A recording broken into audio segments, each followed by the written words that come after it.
EP24 lies a king's ransom. A good day's all, and aye, you're entitled to a share. Take all you deserve, but no more. Don't push your luck, for the treasure be cursed. Within the sack of coins lay the black spots. Best find someone else's pocket to line it with, lest your pirating days will be at an end. Hi, welcome to Stuart Sisk's Dread Curse, a game from Smirk and Dagger. This is an interesting one for Boxing Delights because you're used to me doing 1 and 2 player games. This is a 3 player game minimum. It plays 3 to 8 in 30 to 45 minutes. Components are really sweet. We have a sack of doubloons, one of which will be the black spot. We have a stack of pirate code cards and some cards which show you the different crew members you can be during this game.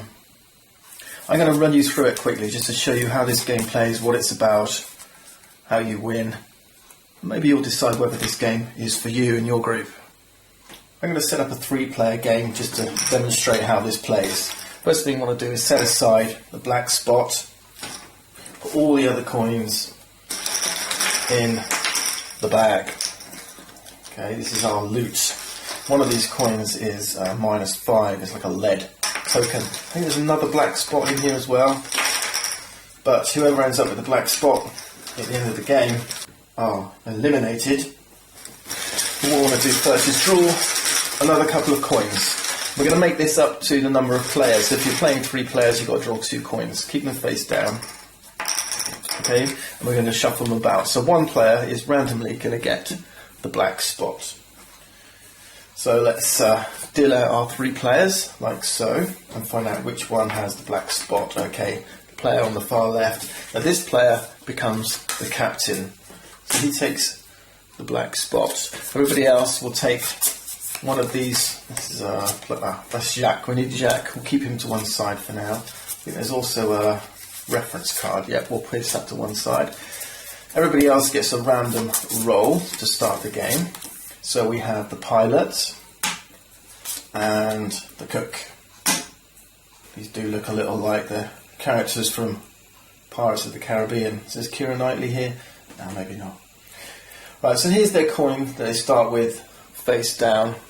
Jacques Pierre, he's a cheeky little monkey, and he's going to be stealing coins. But you can go and kind of grab his coins at different stages of the game. For now, we'll just place him off to one side. That's all you need to know. Next thing we do is take the Pirate's Code deck. This is a deck of cards, and these are going to give you different abilities or powers that you can perform at each phase of the game. This card here shows you the phase order. So the idea, the basic premise is that this is your stash, right? These coins here. You'll draw coins, place them in your stash. You can steal coins in the steal phase from your fellows, but of course you don't know who's got the black spot and you don't know what coins you're stealing. You can pay Jacques and draw one of these cards, and these have a value. They have a gold value, 3, 4, 2, or the blue value of it. Cut and run. Basically you can say, well, I'm happy with my stash, I've got enough coins I think to win the game, and you can cut and run. You can stay out of the game and let the others continue. And then there's an all hands on deck phase, and this is where the roles change around and someone else becomes the captain. These cards here, you're going to have a hand. You're going to start with a hand of 3 cards, but they allow you to do different stuff. This one says Sharp Eye, and have a card's effect applied to you and a pirate of your choice. Alright, so that's kind of a way of countering a card that's played against you. Cancel a pirate's cheat this round. Cancel a card when played. Okay, what else have we got? Walk the plank. Remove 1 crew assignment from play until the next all hands on deck. Okay, so you can have one of these crew members disappear from the crew cards. Alright, so there's always different things. I'm not going to spoil too much for you, but we want to give these a shuffle and deal. 3 to each player. The idea is to end up being the player with the most doubloons The lead slug is going to count as -5. That's going to be in here somewhere. And also, the black spot, like I say, is going to eliminate you from the game. So let's have a look at each of these phases and see how gameplay goes. So we start with the draw coins phase, and we do this in rank order. This is your rank 1 for the captain, 3 for the pilot, 6 for the cook. So the captain's always going to go first, then the next highest, pilot, and then cook. So the captain will draw, and he can choose, and it's written on their card, to draw 2, 3 or 4 coins from the bag during the draw phase. You need to keep an awareness of your Pirate's Code cards, because some of them will be playable before or during the draw phase, or even at any phase. So for example, this one, Mutiny, says, before draw or steal phase begins, the current captain, which is myself, becomes the cabin boy. Then all players get the pirate 1 better in rank than they have. Alright, so first mate becomes captain, pilot becomes first mate, etc. So there's a card that we could play right now. Likewise, other players may have any time, this one's any phase, discard this card to immediately draw 2 cards. Alright, so you've got to keep a little eye on which cards you've got in your hand and when you play them. But you've got to decide whether you want to play them, because this one's worth 3 doubloons, this one 2, this one 5. So it might be wiser to keep this one in your hand, because it contributes towards your stash of 5 coins. But it has a powerful effect. At any phase, all active pirates discard their hand of cards. Right, so you can decide whether you want to keep this as loot or play those abilities.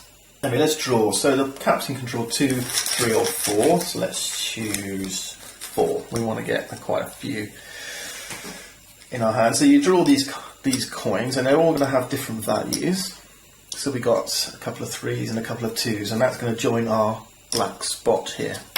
Alright, so we place these face down in your stash, and you're going to kind of mix them up so nobody knows which one of these coins is the black spot. Now the pilot gets to draw 3 and keep 2. So 1, 2, 3. That's right, they draw 3, keep 2. So we've got a 1, a 5 and a 2. So we'll keep the 5 and the 2, put the 1 back in the bag. And then the cook gets to draw 2, keep 1. Draw 2, keep 1. So we've got a 2 and a 2. Alright. Remember, nobody knows what anybody else is drawing, because now we move into the steal phase. Now in the steal phase, some of these crew members have got these kind of cheat abilities. So for example, the captain says, steal phase must steal an additional coin. The second coin doesn't have to be from the same pirate, okay? In the steal phase, everyone must, and that's a must, steal 1 coin from another pirate. The pilot here, she has steal phase, may look at up to 2 coins before deciding which coins to steal. And the cook, his cheat is, after stealing, may exchange 1 coin from your stash with a new one from the bag. Okay, so again, you do this all in order. So the captain must steal an additional coin. Let's say he knows that the pilot here, she kept 2, so there's a good chance there's a couple of good ones. I've grabbed a 1 and a 2, so not so good as it goes. The pilot may look at up to 2 coins before deciding which coins to steal. Again, she's going to steal 1, so she decides to have a look at both of the cook's coins, and they're both 2s. Doesn't really fancy them. Let's go for 1 from the captain, but she runs the risk, obviously, of grabbing the black spots. It's a 2. And then the cook, after stealing, may exchange 1 coin from their stash in exchange with a new one from the bag. Alright, so let's say they choose to steal 1 from captain. It's a 2. Let's exchange, well, he's got 3 2s now, let's exchange a 2 for 1 for the bag. You don't have to use these steal abilities. It grabs a 1, so that one worked against him. Pilot had, did they have a steal one? Let's say smartly done. Discard this card to immediately draw 2 cards. Alright, so they could do that. Grab 2 coins. And they got a nice 4 valued one. Alright, so you've got coins and cards, things playing around. Page Yak, the next phase. And this is an optional phase. you can, if you wish, in this phase, pay Jacques a coin worth 2. And if you do that, then you can purchase a Pirate's Code card. So let's say the captain fancies doing this. So he reveals a coin worth 2, places it face down. If he didn't have a 2, then he could, use a 3, but you don't get any change. And then draws a card. And what he's hoping for is something worth more than 2 as it goes. It's courty. It's only worth 1, but it's got a nice steal effect. This one, it says cancel a pirate steal this round. So, we could perhaps cancel the pilot steal because they've got quite a highly valued one. Before we move on to the next phase, all the money that's been paid, let's say the pilot chose to do a paid 2 as well. So you reveal it, place it face down, draw a card, and you've got a sharp eye, it's only worth 2. But that's alright, that's banked. Yeah. People can steal cards if they've got abilities that allow them to do that, on other cards that allow them to do that. But anyway, once we've finished, Cook's decided to pass, these get placed. So this is like this round's coins. And that's important because there are things that allow you to take the coins from Jacques. If they're up here or down there. So because there's cards that allow you to take coins from either location. Right, next we move into cut and run. So if anyone feels that they've got enough coins at this point, then they can choose to cut and run. Everybody else has to choose to stay in, right? So you cut and run or stay in. Now if you've got the black spot, which the captain does at this point still, then they will, they can't cut and run, they have to stay in. But Cook may say, well, I've got a nice stash, I've only got it's only 5 coins. But, he's got these cards as well. He could say, with a total of 12, I'm going to cut and run. Now, the way you declare your intentions, because everyone's going to do this simultaneously and secretly, is you grab a coin from your stash and you place it in your fist. Okay? If you place it in your fist, face up, then you're declaring your intention to cut and run. If you place the coin face down, then you're declaring your intention to stay in. So everyone puts a coin in their fist, make sure you're holding it the right way, and then 1, 2, 3, everyone reveals whether you're staying in or cutting and running. Okay? Now the downside to this is that, this one player, say the Cook, decides to cut and run, they've now just got to sit out the game. They're not playing a part. They have to wander off, get themselves a drink, and see what other people are doing, watch a bit of telly, whatever, or just enjoy watching everybody else play the game, what everybody else decides to continue until there's only one player left in the game. So next we move to, after cut and run, all hands on deck. In this round we get to choose a new captain. Alright, and the way we do this is each player pushes forward 1 or 2 coins. Okay? If you want to be the captain, then you want to try and get a high number. Because what will happen is that once everyone's pushed forward, we reveal, you can't put the black spot in obviously, we reveal the numbers. And whoever put the highest number in becomes the captain. So the player who was pilot would become captain. Because being captain is desirable, particularly in the early part of the game, because you get to draw more coins and you get to steal more coins. Alright. So in our example, the pilot becomes the new captain. Now you've revealed some coins, so that's important information that you've shown. So alright, the downside is you're revealing high coins, so everyone knows the pilot's got a 5 here, but they have become the captain. Once you've determined the captain, then everybody else gets to choose a new role, a crew role. Okay, and you do it in order. So whoever was next highest, I think it was this guy on the far right, they get to choose, and they got a free choice. They can choose any one of these guys. All right, so let's say they choose first mate because they want to make sure they go next, and then this guy chooses the lookout. Okay, the stash stays the same. And we start the next round with a new draw phase. So let's say captain goes first again, at the highest rank. They can choose 2, 3 or 4. Let's say they choose 4, or they've got the lead slug. That's worth -5, so they want to try and get rid of that if they can. They've got 4 and a couple of 1s.